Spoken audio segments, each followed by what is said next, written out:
দুধের ভিতর যদি একটা মাছি পড়ে, আমরা কি করি? দুধটাকে ধরে ফেলে দেই, তাই না? দুধই আমরা খাই না। আর যদি ঘিয়ের মধ্যে মাছি পড়ে, আমরা ঘিটাকে ফেলে দেই না? ফেলে দেই না। তাহলে কি করি? ঘিয়ের উপর থেকে চামচ দিয়ে মাছিটা উঠিয়ে পাশে রেখে দেই, আর ঘিটাকে আবার কাজে লাগিয়ে দিই। তাই করি না? করি তো। তো দুধটা ফেলে দিলাম, ঘিটা রেখে দিলাম, কেন? কারণ দুধ ততটা দামি না, কিন্তু ঘিটা ততটা দামি।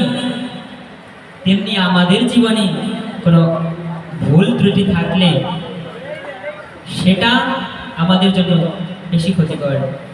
সেটা অন্য কেউ বলবে ঠিক আছে মেনে নিলাম, কিন্তু একজন বৈষ্ণবের দোষ দর্শন করলেও সেটা বলা যাবে না। তাকে বলা যাবে না এই সাধু, এটা